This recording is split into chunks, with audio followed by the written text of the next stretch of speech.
Welcome everybody to the third performance of the acting company of Veterans Healing Veterans from the Inside Out. VHV, as we call it, is an organization that was begun by an inmate, Ron Self, who was career military. And he was here at San Quentin for quite a long time. And he started a program. He wanted veterans, incarcerated veterans here at San Quentin, to have an opportunity to get some therapy, both through group work, individual work. He added yoga. And then he said, could we create a theater part? Because Ron saw the work that we have been doing here, that Marin Shakespeare Company has been doing here at San Quentin for the last 15 years. And by the way, I did not introduce myself, but I am Leslie Currier. I'm the managing director of Marin Shakespeare Company. And we have a program that we've had here at this prison for 15 years where we come in every week and work with inmates, some of whom are in the play today, to perform Shakespeare plays. And we did that for a while, and then we decided to also have the men write their own autobiographical short plays that are inspired by the themes from the Shakespeare plays that we were exploring. And we call that our parallel play, Parallel to Shakespeare, or Stories from San Quentin. Well, Ron, who had started the veterans group, saw that work and said, I think veterans need to tell their stories through theater. He thought that that would be healing both for veterans and for audiences, and that's what we're going to do today. So this group has been working for the last 7 or 8 months. We spent a few months doing exercises like the ones that you guys just participated in, exploring different themes that and ideas and things that were important to the men in the group about military service. And from that work, some themes bubbled up, and we as a group decided on the focus for this year's play. The first play we did 2 years ago was about why so many veterans commit suicide and what might be done about it. The second play that we did last year was about the high cost of military service on military families. And the play that you're going to see today, well, you'll see what it's about in just a minute. It came about through our group discussions and our group exercises. And I can tell you that 12 people in a room without a computer writing a play together is quite an interesting process. It really requires a lot of teamwork, patience, and communication, and constantly asking ourselves, what's the story, what's important to us, what do we want to tell? And hopefully we've created a play that succeeds at that. I'm so grateful to these men who have given of their time, but also of their souls and of their hearts. And some of the things that they share and that they reenact are not parts of their lives that they want to continue to live through, but we think that there's a healing element to it. After our performance today, we'll have a question and answer session with our actors, so if you have any questions that come up during the show, please ask them afterwards. And without any further ado, I would like to introduce Veterans Healing Veterans Acting Company, and thank you so much for being here to be a part of our play today.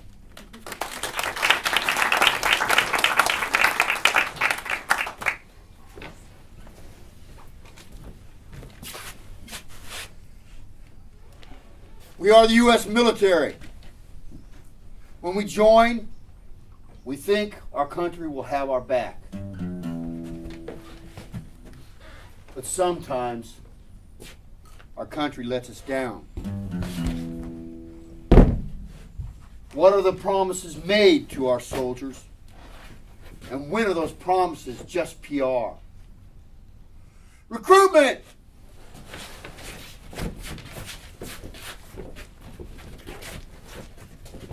Move it! Yes, sir! There are a few that move towards the sound of chaos. They are ready in a moment's notice, and when that moment comes, they are the first to report the sounds of tyranny, injustice, and despair. They are forged in the crucible of training.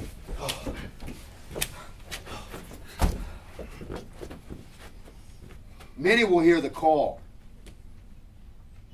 Few will earn the title. United States Marine, the few, the proud. The Marines.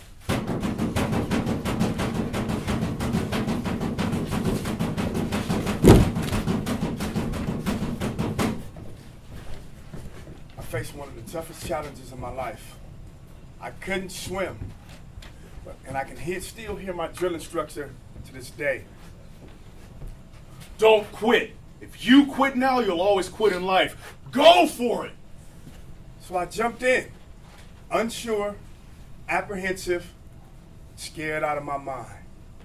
But I came up Marine.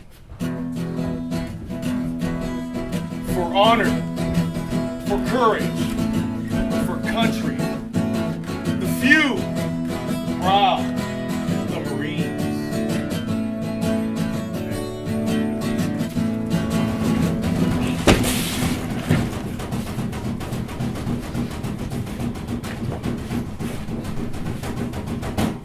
Every team trains hard.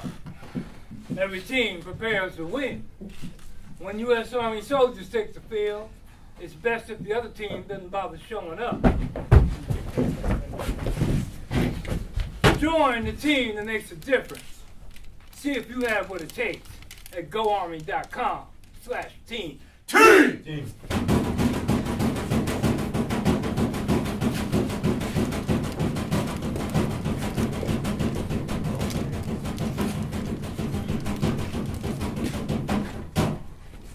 I am a United States sailor. I will support and defend the Constitution of the United States of America. And I will obey all the orders appointed over me. I represent the fighting spirit of the Navy, those who've gone before me. To defend freedom, democracy throughout the world. I serve my Navy's combat team. With honor, courage, and commitment. I am committed to excellence. And the fair treatment of all.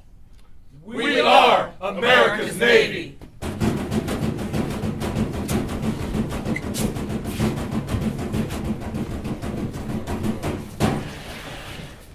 These are the commercials used to attract young men and women to the military. It's a good day to find some soldiers for this man's army. America's Volunteer Army is looking for a few good volunteers. Gentlemen, so glad to see you could join us today. Have a seat there, folks. Have a seat. Have a seat. All right. Have a seat there, folks. All right, now.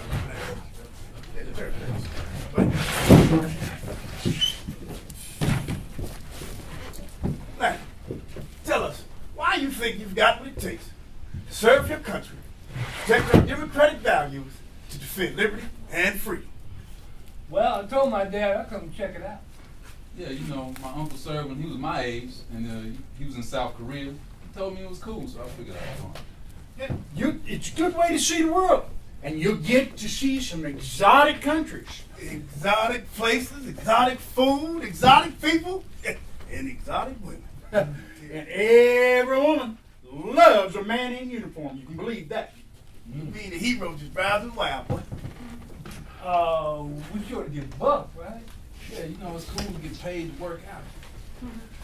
Son, you'll be stronger than you've ever been in your life. Make a man out of you, boy. There's also a lot of opportunities for education and training.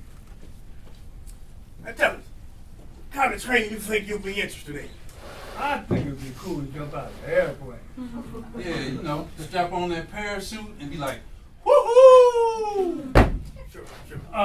We want to stay together though. We're on the buddy system. yeah, you know, we've been knowing each other since the 3rd grade, so we figured we wanted to stay together. Sure, we can do that. Look, we'll make sure you guys in the same boot camp and get you the same unit together. I think remember, it's important that you guys have each other's back. That's important to us too.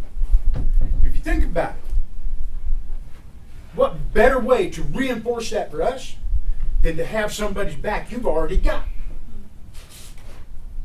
And go to the military, those experiences will only make that stronger. going to exotic places people never get a chance to go to. And look, not only will you gone there, when you two come home, you'll be able to share your great experiences together. Well, you know, we kind of got different ideas about what it is we want to get trained in. You know, I want to be a medic, and he wants to learn how to defuse IEDs. Yeah, I thought it'd be a more interesting way to learn about wiring than just sitting in a classroom. Sure, absolutely, we can do that. Every unit needs a medic. What it means is it'd be good to have your partner there. So we'll be able to stay together. Well, absolutely. Yeah. Absolutely. You guys are looking at for some really important jobs, okay? And the level of training that you'll get, you can't get anywhere else. And the reception you get when you get back. Town folks you a parade. Strangers at the bar buy you drinks. And then I bet you the women. You know I do. Yeah, but this is benefits of being in the military, right? Speaking of benefits, will we get help working out all our benefits once we retire from the military? Look here, absolutely. Let's get you guys signed up. How about that, buddy? Man, this is going to be great. Yeah, man, I hear the women that serve the men in uniform, man, they top notch, man. You mean waitresses? Nah, dummy, I'm talking about the hookers, man. My uncle told me about this one whorehouse that he was in South Korea, right? 4 different floors. Every level, a different level of kinkiness, man. The first one's just a regular type of stuff. But on the 4th floor, off the chain. Whoa. So, you ready to explore the world? Get to see different cultures? Man, this reminds me of the subways. A different show in every car. All right. There you are, gentlemen. If we could just have you fill out these forms right here, we'll get you all set to go. Okay? It's amazing what they'll believe, you know what I mean? And they can be trained in the same unit, but one wants to be a medic and the other on the field defusing IED. And it is if they'll even get those choices. I'm seeing Grunt and Gun Bunny over here. Like you said, it's hard being a hero, buddy. Yeah, these guys are a gift, but you know what? We ain't even close to meeting our quota yet for this month. Yeah. But check it out. I'm going to go get them while they're young. I'm going to go over to that high school uptown where they got that JROTC program funded by the NRA. They tell me those kids are smoking hot to go. Oh, that's good, buddy. Look here. You know where I'm going? You know the high school with all the 4 black kids over there? Oh, you got to be kidding me. Tell the military pays all their expenses. Sign up all day long like I did. Yeah, good luck with that. Well, hey, maybe one day they'll bring the draft. Yeah, we can only hope.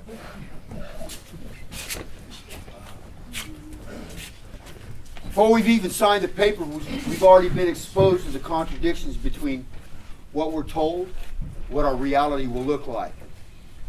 The tactics used in recruitment are part of the PR that attracts young men and women to the military. This has been the case since the war in Iraq, Vietnam, World War II, and goes back even farther than that. All that you can be. Be. All that you can be. Be. All that you can be. Be. All that you can be. Be. All that you can be. Be. Sometimes the promises don't live up to the PR. When I joined the service, I wanted to be a cook. When I joined the service, I wanted to be a doctor. When I joined the military, I wanted to be a diesel mechanic. When I joined the service, I wanted to be a machinist. When I joined the military, I wanted to learn about clerical services. When I joined the military, I wanted to be an artillery meteorologist. I didn't become a cook. I became an aviation electronics technician. I didn't become a doctor. I became a machinist mate. I didn't become a diesel mechanic. I became an infantry rifleman. I didn't become a machinist. I became a machine gunner. I didn't learn about clerical services. I became a runway guard. I didn't become an artillery meteorologist. I became a forward observer. We all expected different things from the military, and what we got was different from what we expected. Some of it was disappointing, some of it was frustrating, but some of what we got was much more than what we expected. I got my education in electronics, and to get an education of that level in a field that's constantly growing and get paid to do it, come on, it doesn't get any better than that. Yeah, I got a sense of camaraderie I still look for today. I got respect from many of my fellow citizens. I learned courage under fire. I made friendships I still have today, 30 years later, and a sense of a work ethic. Hey, I wanted to blow some shit up, and I did. It makes you grow up. Military recruiters paint a picture of the military as being a place for young men and women to get strong, get an education, and live up to their highest moral values. Some of what was promised in the military was delivered on, some was not.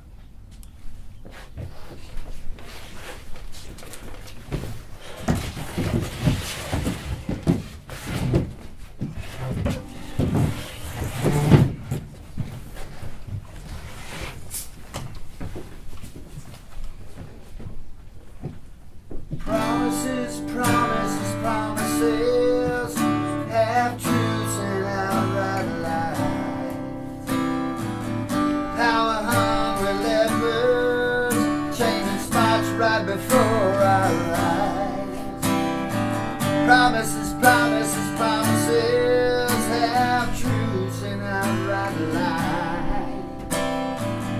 Power hungry leopards, changing spots right before our eyes. Saw my name, went off to war, thinking the government cared about me. Thought the cause was worth fighting for, not some foreign tragic comedy.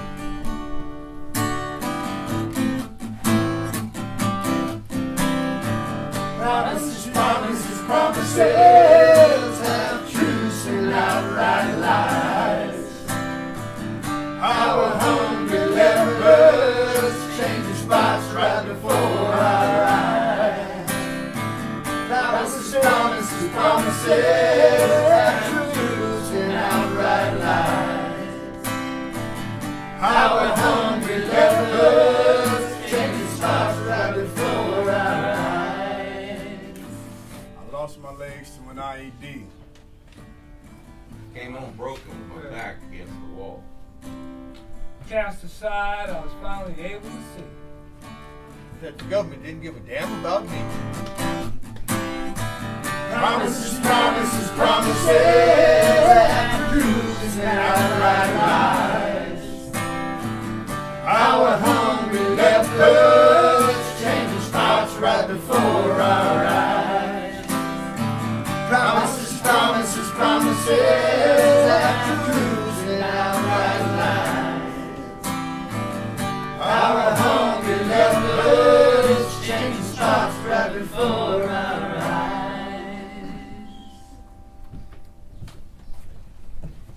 There's this ideal of democracy that is touted by the government and the media.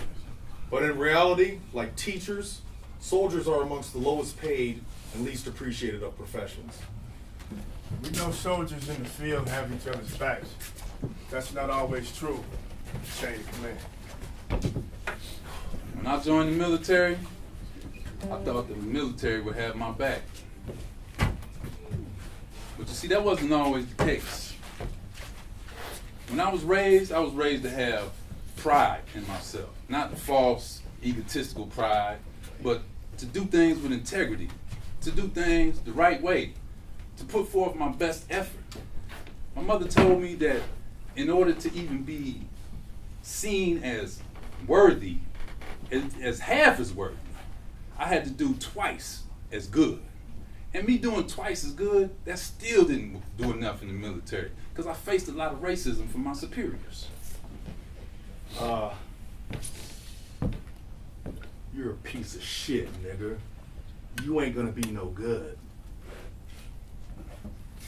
Gonna be on the night watch again, darky. Put the darkies on the night watch. Oh, crickets. Oh, what comes out tonight? You comfortable. To be looked at as just a nigga, that just didn't sit right with me. You know? To be seen that way by people who were supposed to lead me on a patrol into harm's way, it just was a bunch of unnecessary stuff. You know? To be a Marine, you gotta be willing to kill and put yourself in harm's way. Go to other people's countries and fight for the principles of freedom and democracy. Now imagine that. I'm asked to go fight for somebody's freedom in their country, but yet I don't even feel free in my own damn country.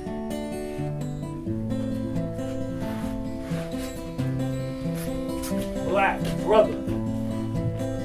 Proud warrior. Man, it was taking me. African star. American hero. Got your back, devil dog.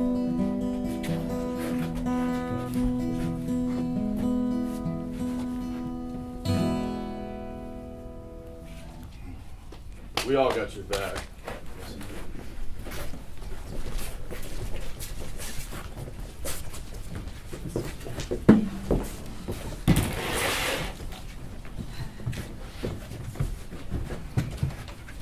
When I joined the military, I expected them to have my back. But I didn't expect this. My name is Katie. I joined the military to serve my country, get money for college, and become a career soldier. I was 17. 6 months after joining, while serving abroad, my staff sergeant told me to talk to my specialist about my paycheck, which I hadn't yet received. The specialist that night asked me to come outside with him so he could tell me something about my paycheck. He walked me around the side of a building and up 3 floors of a fire escape. He started to kiss me. When I resisted, he turned me around, aggressively kicked my legs apart, and started to force himself on me. I couldn't breathe. When I was able to get away, he grabbed me and threw me down the stairs. I blacked out.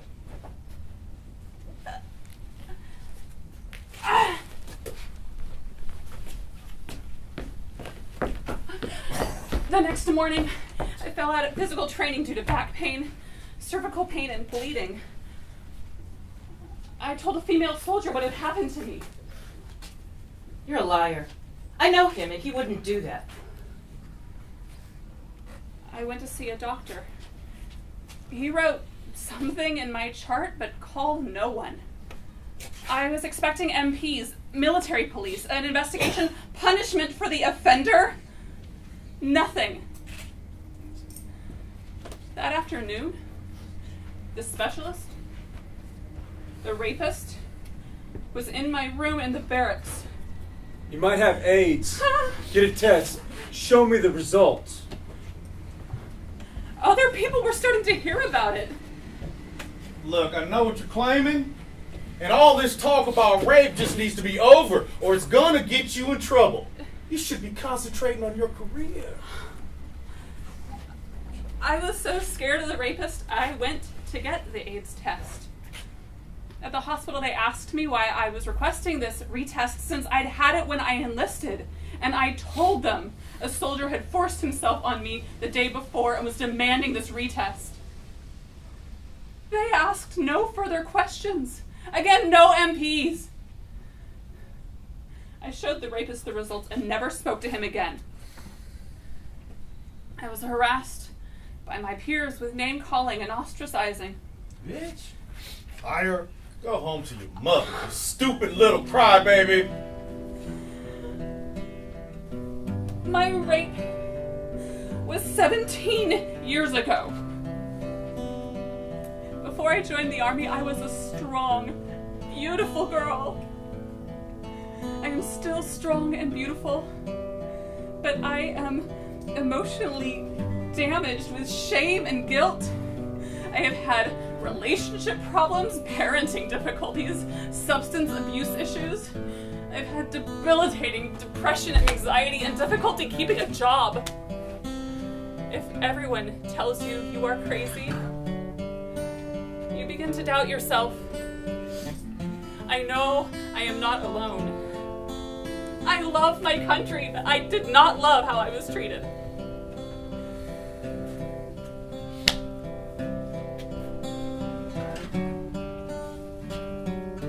Goddess. It's not your fault. Sister. You did nothing wrong. Mother. You didn't ask for it. Love. I did this to you. Wise woman. I raped you. I'm sorry. As men, we will protect, honor, and respect all women always. As women, we promise to support, encourage, and cherish our sisters, mothers, and role models, always.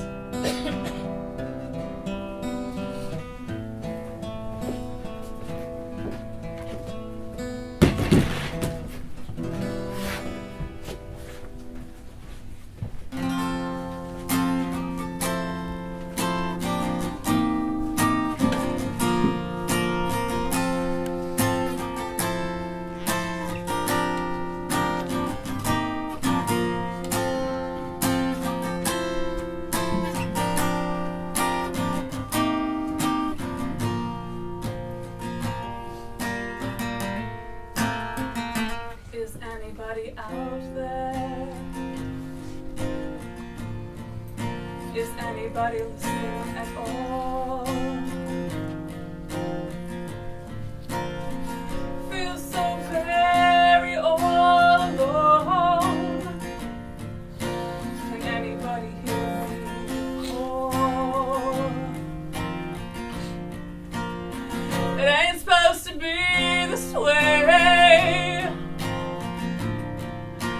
Ain't no joy in pain.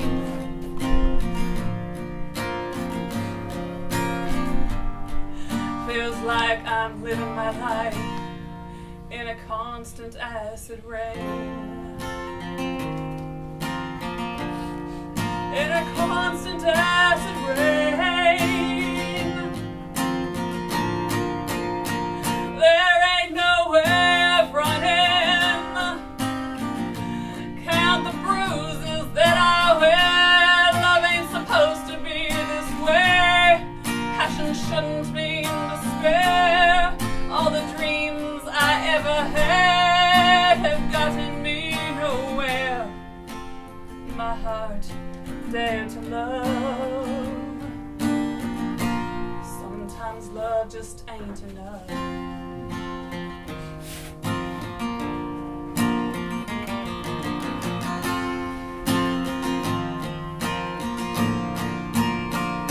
Can anybody see me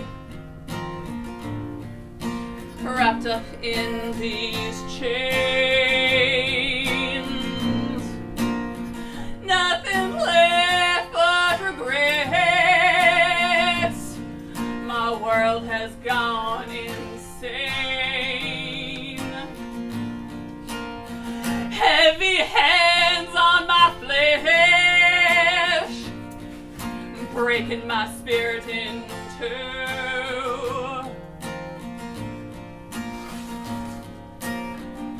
Living in fear day after day, unsure of what to do. Unsure of what to do. There ain't nowhere of running. Count the bruises that I wear. Love ain't supposed to be this way. Passion shouldn't mean despair. All the dreams I ever had have gotten me nowhere. My heart dared to love. Sometimes love just ain't enough. Sometimes love just ain't enough. Sometimes love just ain't enough.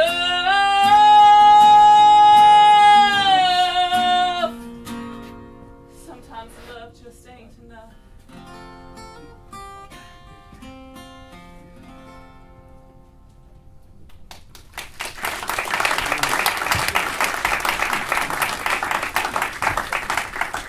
No. War isn't pretty. War isn't safe. It's kill or be killed. War is ugly, and it's been ugly ever since it existed.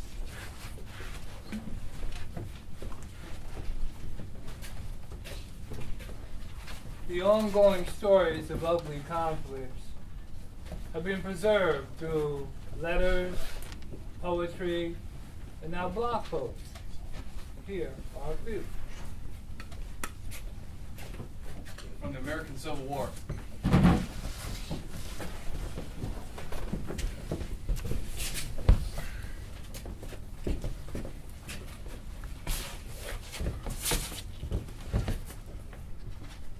My dear wife, day before yesterday I dressed the wounds of 64 different men, some having 2 or 3 each. Yesterday I worked from dark till sundown. And today I am completely exhausted, but soon shall be able to go at it again. The days after the battle are 1,000 times worse than the days of the battle. And the physical pain suffered is not the worst pain suffered. How awful it is. The dead, they appear sickening, but they suffer no pain. The poor mutilated, wounded soldiers, they still have life and sensation. They make a most horrid picture. I pray God stop such infernal work. Robert Kellogg. From World War I by Wilfred Owen.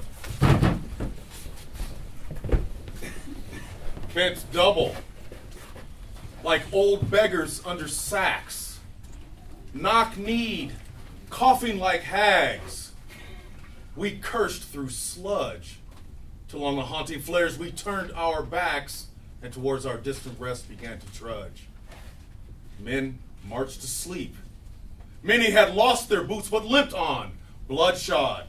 All went lame, all blind, drunk with fatigue, deaf even to the hoots of tired, outstripped 5-9s that dropped behind. Gas! Gas! Quick, boys! An ecstasy of fumbling, fitting the clumsy helmets just in time. But someone still was yelling out and stumbling and floundering like a man in fire or lime. In all my dreams, before my helpless sight, he plunges at me, guttering, choking, drowning. Racism within our military is nothing new in America.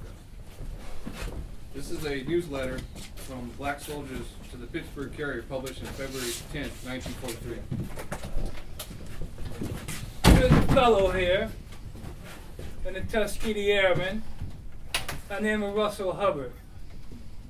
He used to be a sergeant, but now he is a private. And we haven't even been here a month yet. He asked the officer why the colored sergeant major couldn't work in personnel instead of the white they have in the colored unit. He really speaks up for the fellows. He has the highest IQ on the post at 139. And they don't want him to go to officers candidate school. He is a fine fellow, and we need officers like him. Sergeant Brian M. Wood, serving on Iraq in 2007. It's fighting extreme boredom, and that lingering thought in the forefront of your mind that this patrol today might be my last. Only highlighted by times of such an extreme terror and an adrenaline rush that no drug can match. Wondering if that pile of trash over there might blow up and kill you, or worse, one of your beloved comrades. Then only haunted by times of actually losing your comrades and the feeling of complete hopelessness that it was all for nothing. Because deep down, you already know the outcome of this war. It's walking that fine line between insanity and sanity, And the feeling of abandonment by a country and a government that you used to love, because now it's politics and politicians that are fighting this war. And it's a losing battle. And the boots on the ground, us, we're the ones paying the price. While back home, the ignorant contemplate the simple things in life. Maybe we'll have fast food for dinner tonight. Or I wonder what made Britney Spears shave her slightly misshaped, unsightly dome piece. I have not one phrase that gets me through each and every day of constant danger and death around every corner. And that's who the hell cares, America? This world has really got some serious issues, and it's time that we do something about them.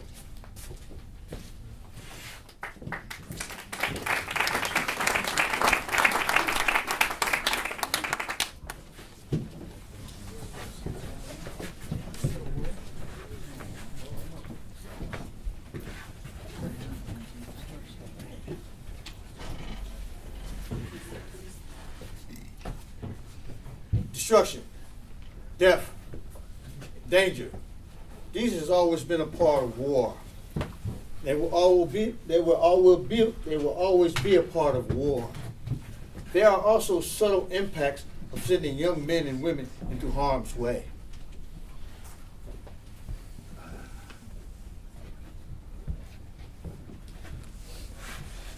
In 1965, the first casualty of the Vietnam War hit the Baxter Terrace projects in Newark, New Jersey. His name, Philip Hayward. At that moment, I knew that I didn't want to die at age 18. You see, the draft was in effect then. However, I was still willing to serve my country. A year later, I took the test for the Air Force, passed it, and soon after graduation from high school, enlisted in the Air Force. Nothing was as I expected. The one constant I do know is that Vietnam was still a killing field. Many of my Air Force buddies went to Da Nang, Cam Ranh Bay, and other exotic hotspots, or just hotspots. Me, I was stuck in sunny California, living the life of Raleigh. You see, as an only child, I was exempt from war zone duty. At one point, this gave me some relief. However, because I knew more, I got to get a growing pain in my gut. You see, I don't consider myself a coward, but my fellow servicemen and women of all branches were dying every day in the jungles of Vietnam. You see, we got daily body counts back then. When I did go to overseas, it was South Korea, not exactly Vietnam. By the end of my service term in 1970, my guilt over having survived when so many of my fellow servicemen and women were never coming home again, drove me to self-medicate. It was a constant irritant for me. Many a day and night, I felt drove to self-medicate. And on my VA hospital stays for alcoholism, I ran into a Semper Fi veteran who reminded me, Brother, you didn't miss anything. You don't want that pain and misery haunting you for the rest of your life. Vietnam was a problem for the rank and file, big time. after that, my conscience was eased somewhat. I remembered that I signed the papers, I took the oath. My loyalty today and then is always with men and women from the service that answer the nation's call. This is my survivor's guilt story.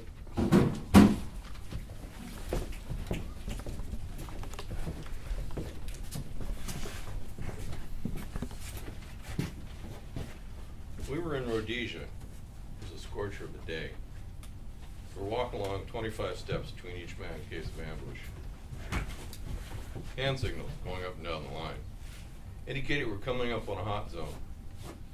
We split up into smaller teams and spread out. My teammate Tully and I came up on the top of a ridge. We got into position. Someone gave the signal and all hell broke loose. Suddenly there were bullets streaming in all directions like flies high on amphetamines. I found silhouettes carrying AKs, and I followed them with the barrel of my FN mag. My finger on the trigger until they all fell over and over again. It seemed to last forever. In real time, it was over in a matter of seconds. An officer showed up. Need you to get to that shallows up the river. That's where they came in, and that's where they'll run back to now. Not one of those fools is to get back across that river. If you can, take them alive. If not, kill them as quietly as possible. But just do it. No one is to get back over to Man's A and B. You got it? Yes, sir. My spotter crossed the river and looked for cover. I slumped down behind some large boulders, laid down in the water, and waited. My heart was pounding. My mind raced. Had I forgotten anything? I felt weak in the knees. What if I screwed this up like I did on the training mission? I think I peed myself. It seemed like forever. I heard the faint sound of splashing. I had to look. 2 men were crossing the river. They tore at me like the devil was chasing me. They had AK-47s. One was wearing a bright orange t-shirt. The other guy, bright yellow.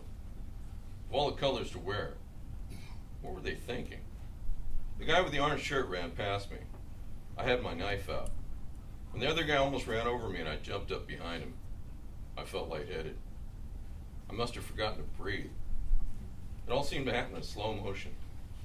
As I grabbed the button of his shirt and shoved a knife in. All I saw was darkness. For a second, I found myself watching from a bubble over top of the scene. Blood must have been everywhere, but I don't remember seeing any. Everything was in a hazy darkness. When I let him fall, I looked at him. He must have been my age, maybe younger.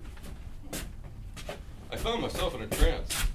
Suddenly came out from the bush and waded over. I didn't think you would do it. I didn't think you would really do it, man. But I had your back. I had the gun on my gun on all the time. Man, you did it. I really didn't think you would.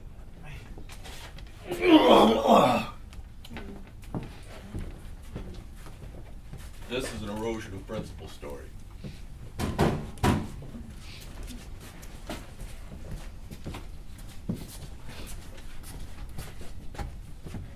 My first Operation Iraqi Freedom deployment, the infantry platoon I was a part of had 5 Marines killed in action and 31 Marines wounded in action. Understandably, my perception of the Iraqi people at that time was pretty negative. I saw men, military-age men, as insurgents, children as future insurgents, women as the mother of future insurgents. As ugly as it may be, you had to have the mindset to do what you had to do to keep myself and the man to the left and the right of me alive. I recall the gunnery sergeant saying, "Sergeant, no life or lives on the other side of that door is more valuable than one of ours." I gunnery sergeant. In the essence of self-preservation, that credo became paramount. What else can I say? War is hell. The first 3 or 4 months of 2007, as I best recall, were among the bloodiest months for U.S. forces of the Iraq War. The surge in forces that was ordered additionally later that year with an additional 36,000 troops on the ground actually did bring some security and stability to the Al-Anbar province. I returned home that May 2007, and by December 2007, I was back in Iraq, this time with a complete different mission. Well, look here, Sergeant. Changing our mission from 2 in the head and 1 in the chest to winning over the heart of the Iraqi people. So here's what I want you to do. I want you to head up various humanitarian missions this time, okay? And I'm placing you number 3 in command. So what I need you to do is things like deliver school supplies to schools, vaccines to hospitals, help local Iraqi contractors get construction contracts, pass out soccer balls to kids, whatever. I don't care what you do. Just get creative. All right, sir. Wow.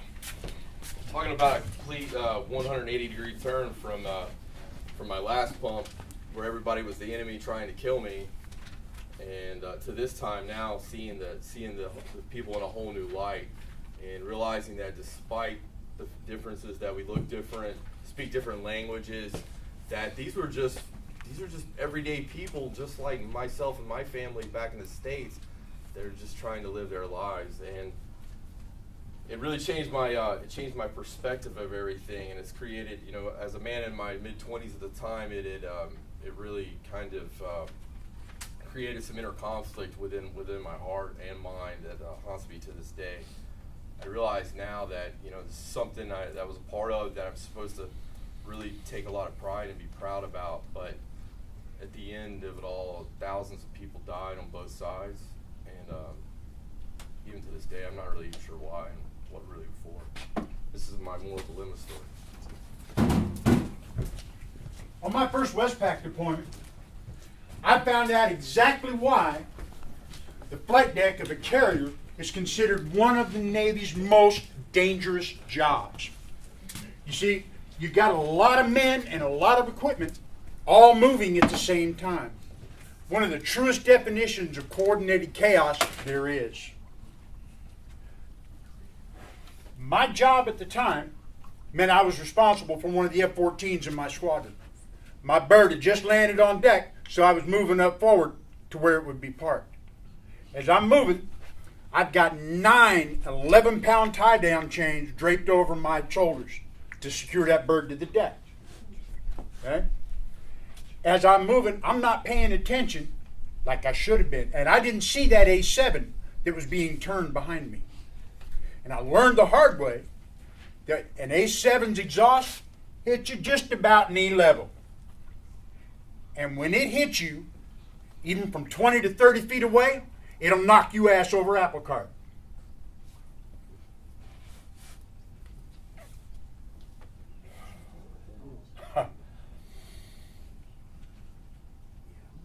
As I went down, that A7 kept turning, pushing, and helping me along, right to the edge of the deck. As I rolled and skidded across what seemed half of that non-skid covered flight deck, the only thought in my mind is, please don't let me go over. Because it's 90 feet down to the water. And there's only one direction you're going with 100 pounds of chain draped over you and all that safety gear on. And that's straight to the bottom. The only thing that saved my young ass was a piece of reinforced chain link fencing about 3 feet wide that's attached to the edge of the ship. I hit that and bounced one time. One of the guys who was standing by managed to grab me by my vest and chains and stop me from bouncing into the sea below. To this day, near 40 years later, I still thank the men, and especially the senior chief, who helped me get through that mess. Damn! You were brave, son! That's what a good sailor has to be. Now, you're going to go back to that desk and continue to be a good sailor. Yes, you are. Back to the deck. Continue to be a good sailor. None of them would let me quit. Not a one. And they helped me and encouraged me to work past that fear and terror that I felt, get back up on that deck, and do my job. This is my friendly flyer story.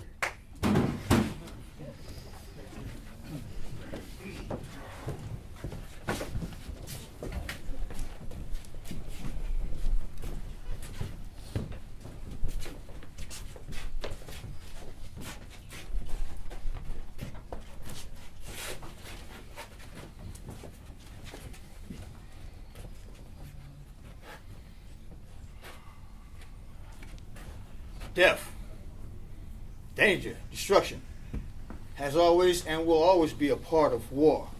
Soldiers helping soldiers, having each other's back, physically and mentally, has been a part of war.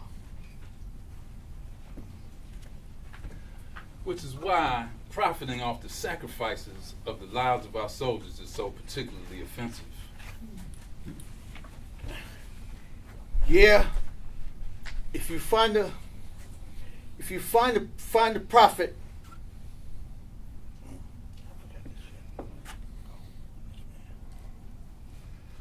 There were so many war profiteering scandals in World War I that President Roosevelt told the American people in 1940 as World War II was spreading across Europe. I don't want to see another United States war profiteer profit as the result of this world's disaster. That didn't stop Standard Oil from supplying fuel to the Nazis for their U-boats. Or IBM for creating a computer so that the Nazis could catalog all the Jews they were exterminating. And the Alliance Insurance Company for insuring the employees in the prison facilities of Auschwitz, while making huge profits off the life insurance of Jews before and after the war, while denying them. Corporations today continue to find ways to make money selling day-to-day necessities, while the men and women in active service aren't receiving the supplies they need. But the Pentagon can buy a toilet for $640 and a ladder for $74,000. And do you think it's a coincidence that we had a crack epidemic while we were supporting the Contras in Nicaragua? And then we had an opioid epidemic since we've been fighting in Afghanistan? Somebody's making a lot of money while American citizens' lives are being ruined. When I went to Iraq, I thought I was protecting people from weapons of mass destruction, ensuring that there would never again be another 9/11. I ended up guarding an oil pipeline. That's when I learned what war was really about. Wars are always fought for profit, which is why when the servicemen return home from war, they expect the military to have their back. But this isn't always the case. The military servicemen never see any of the profit. yeah, war profiteering is almost as ancient as war itself. If you follow the money, you follow the politics.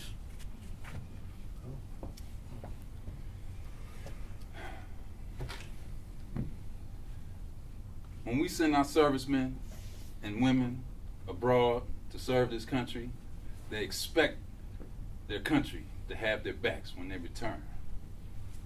And as we said, this isn't always the case. But here are some of the things we didn't expect when we signed up for military service.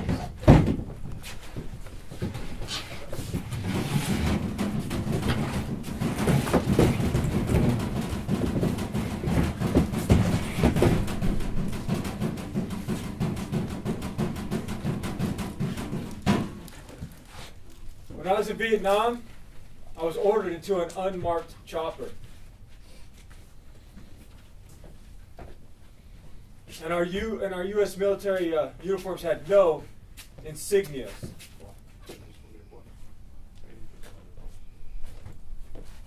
And the commanding officer asked for our dog tags. Your tags. Hurry up, what?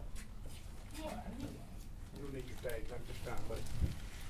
At this point, you know this is a mission you may not come back from. Sure didn't feel like the country had my back. Made me feel expendable. I mean, what the hell am I doing in this country?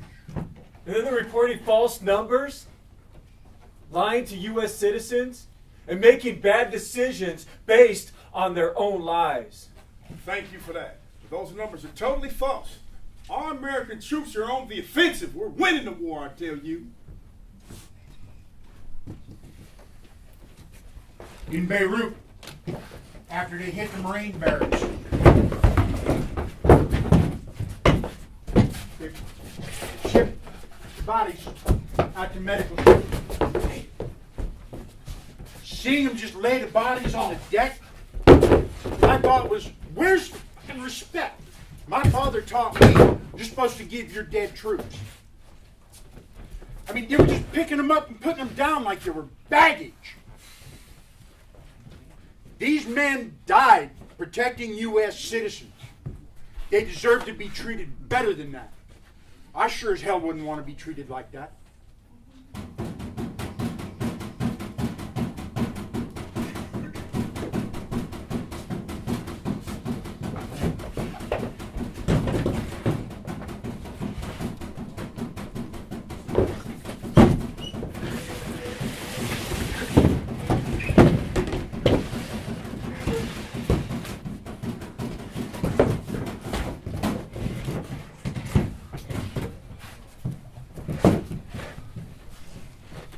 Man, look at this Humvee. It's a Bumvee. We're gonna die in this thing if we don't get no armor. Yeah, we go to salvage yard, get some parts, reinforce it, make it fit. In the Persian Gulf, we were sent into combat without proper equipment. It didn't even cover our full upper body. You know, shrapnel is hell. Hey, man, where'd you get that body armor? Yeah, my dad found it online, man. It sent it to me, man. Man, I need that. It's not rated for the kind of fire we're taking, but at least it was something. The military had an obligation to make sure soldiers have necessary protective equipment, but I felt like I'd been thrown to the wolves.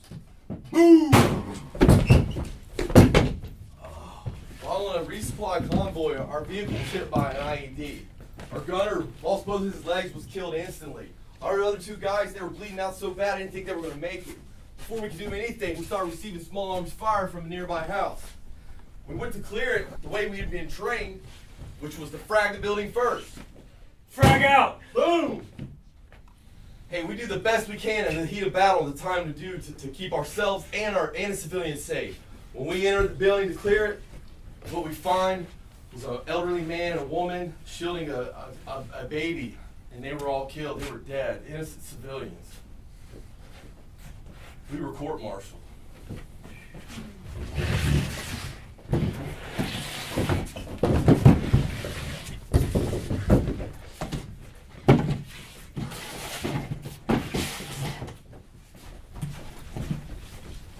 At the military tribunal, the way they talked to us, it was like we'd never done anything good in our entire lives.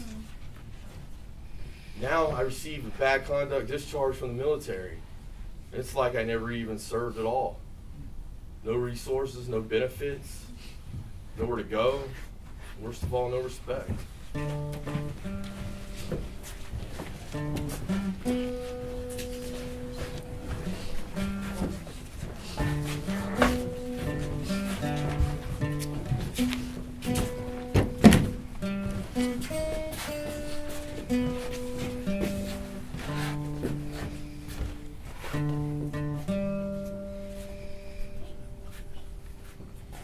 I and millions of others have pledged our allegiance to this country and the principles of freedom and democracy.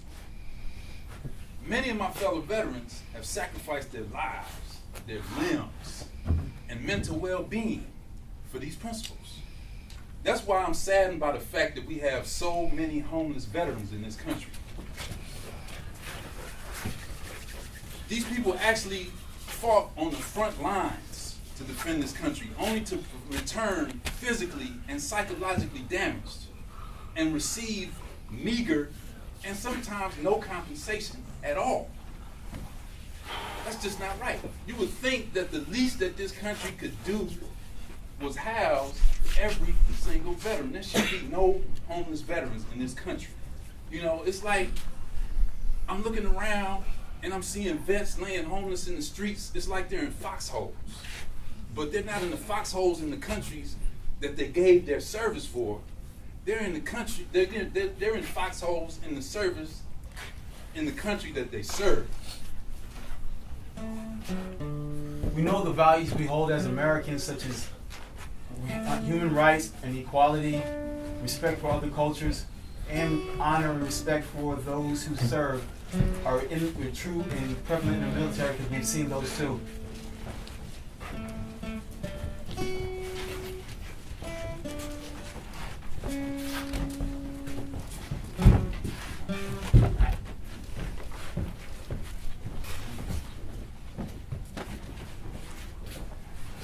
No African Americans received medals of honor for their service in World War II until more than 50 years later. Reports tell of black soldiers having to give up their seats on trains to Nazi POWs.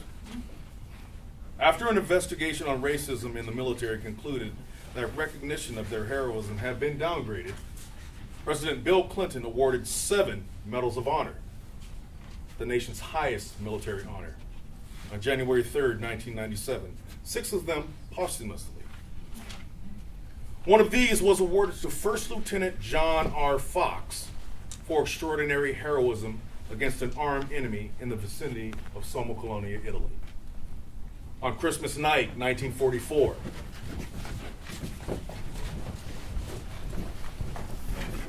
enemy soldiers gradually infiltrated the town in civilian clothes. And by early morning, the town was largely in hostile hands. Being greatly outnumbered, most of the United States forces were forced to withdraw from the town. But Lieutenant Fox and some other members of his observer party voluntarily remained in order to direct defensive artillery fire. After 4 hours, Lieutenant Fox reported that the Germans were in the streets and attacking in strength. He then called for defensive artillery fire to slow the enemy advance. Yeah, Patriot, this is Hans Brolo. Fire for effect, 1, 2, 3, 4, 5, 6, over. Hans Brolo, this is Patriot. Fire for effect, 1, 2, 3, 4, 5, 6. HPT target around Bravo 001. Be advised that target is mission danger close. Enemy troops in the open. Over. Fire target around Bravo 001. Fire, Tango 6 Tango. Alpha Bravo 001, over. Patriot, this is Hans Brolo. Drop 50, left 50. Over. Hans Brolo, be advised, this is your position. I say this is your position. Fire to final protective fire, over. I say again, this is your position. Repeat, fire to final protective fire. Fire!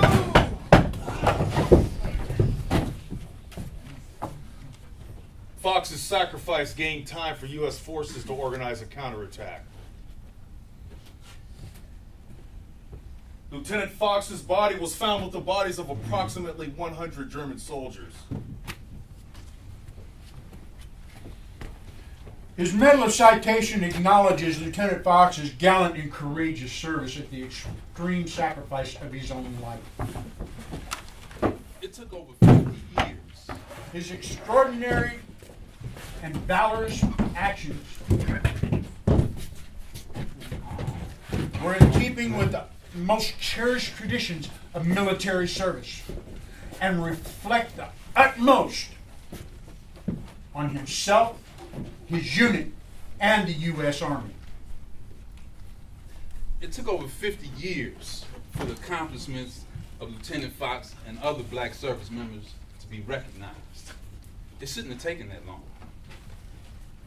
But they were recognized. And it shows that when our military knows better, they do better. And that is what we expect more of. These are the values we expect and carry as Americans and as soldiers. When we're asked to be generous, understanding, honest, and generous with our resources, and we see the military act in opposition during and after our service, that's a hard pill to swallow. The inversion of these values leads to combat trauma. We're putting our lives on the line for values that were being dismissed right in front of our eyes.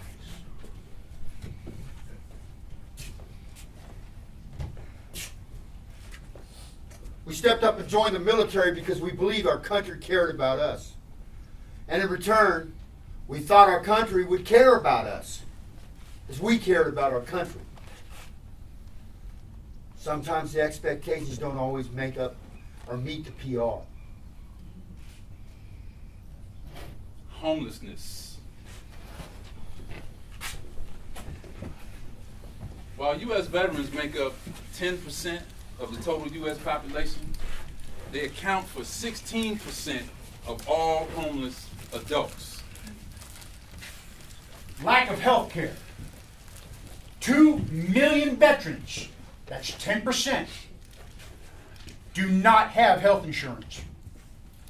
And if they do not have dependents, they're not allowed to have health care through the VA if they make more than $32,000 a year.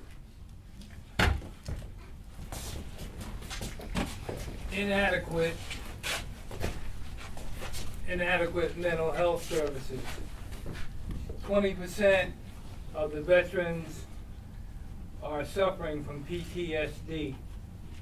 And up to 30% of those veterans will have PTSD at some time after having left the military.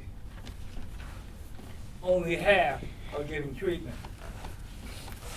The good news is, recent research suggests that more veterans are comfortable talking about their experiences as a form of treatment.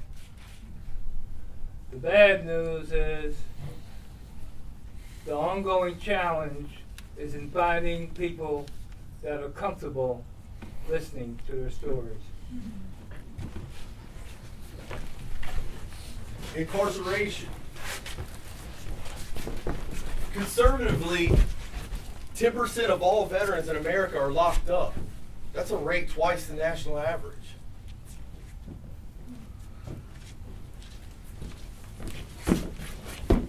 Suicide.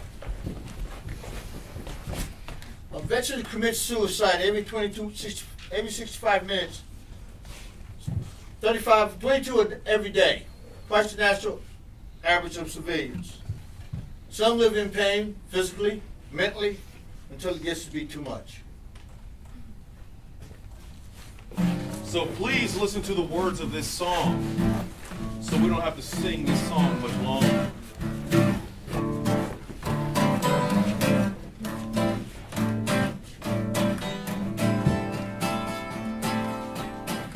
I served my country with honor. He served his country with honor. But I don't know if I'll eat tonight. He does not know if he'll eat tonight. I served my country with honor. He served his country with honor.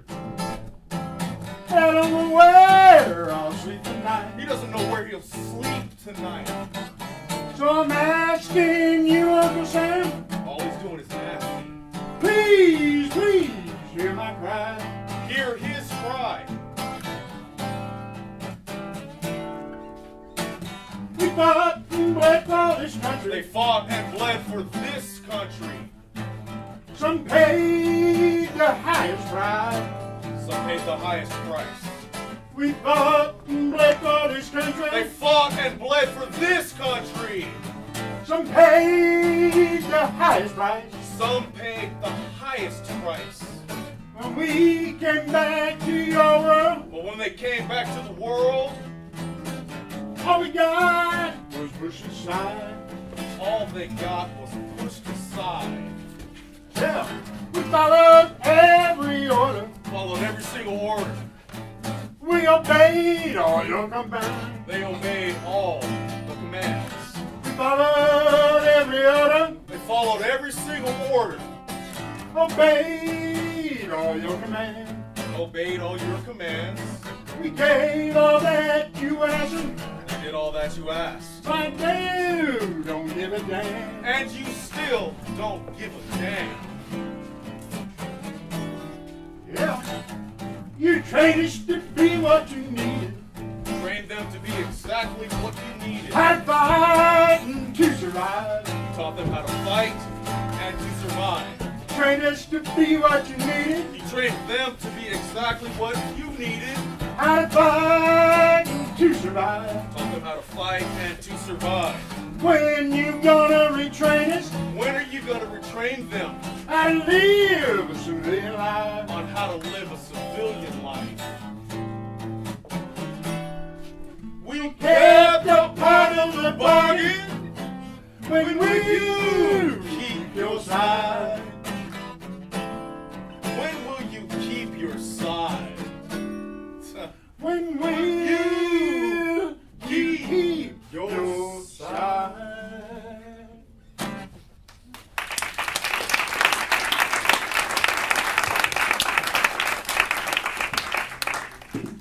military is necessary. Right now, the U.S. is policing the entire world. But what's the alternative? Russian dominance with no freedom of speech? Chinese dominance with no freedom of thought. Nah. As the world's police, we need to be what you'd want any cop on the beat to be. Keeping our communities safe. Serving with integrity. Using our power to heal people. Being fair and just with all ethnicities. Prioritizing human life over financial gain. Serving with dignity. Humans, we're basically animals. Sometimes we're greedy, selfish, and especially suspicious of people who don't look like us. That's why the U.S. values a higher set of principles: life, liberty, and the pursuit of happiness. People talk about serving in the military in order to protect our country's freedoms. But there are many more values we hold that make America great. Equality. Fairness for all. Helping others.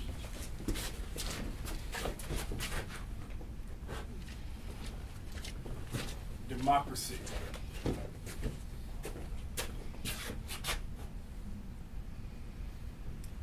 Unity.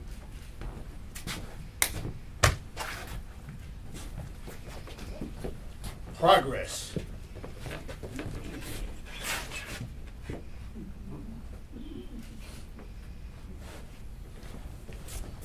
I saw these values played out in the military, but often only between my fellow soldiers. America can do better than that. I knew my team had my back, just like I had every one of theirs. I just wish I felt that going up the chain of command. America can do better than that. It's hard to hold on to your values in times of conflict, but the ability to do so is inherent to the integrity of those values. We know the military has these values. We've seen them. America can do better than that. As America's police, we need to demonstrate American values. When we spread ethnic slurs and when we torture, we lose our moral dominance on the world scene. And eventually, we'll lose our military dominance as well. America can do better than that. To quote George Orwell, he said, quote, "In times of universal deceit, telling the truth is a revolutionary act." America can do better than that. We need to take care of our soldiers, airmen, seamen, our sailors, and Marines, so that they can take care of us. We need to have each other's backs.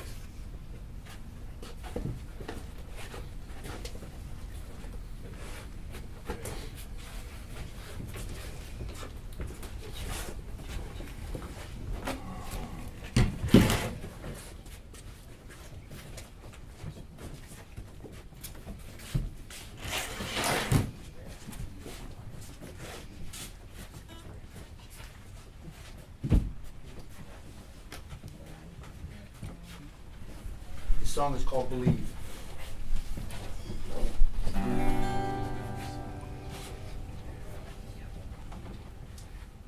You can hold on, warrior, or you can just let go.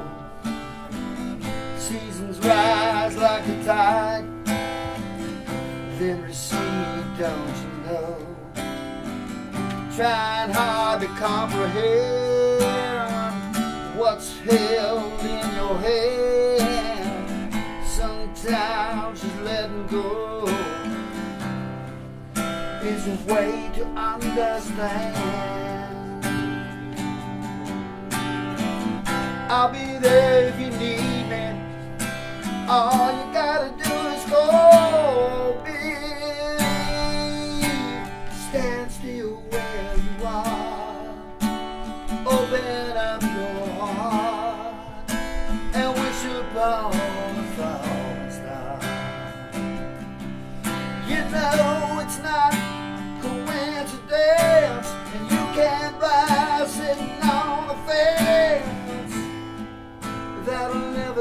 get you far. You just gotta breathe, oh, and believe.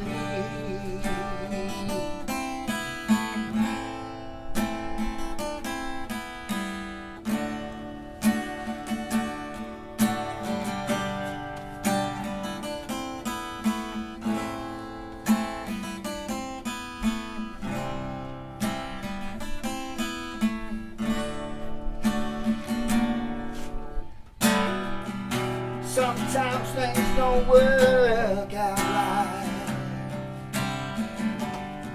You gotta make another plan. Just call my name and I'll be there. If you need a helping hand, oh, believe, stand still where you are.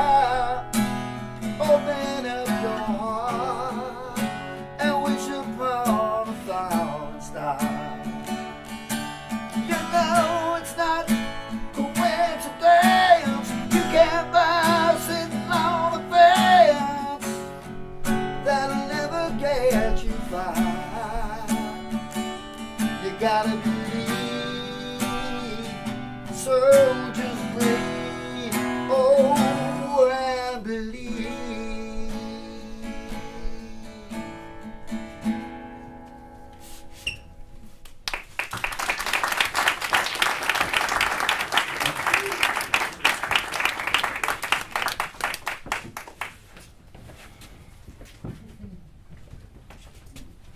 We're almost all here.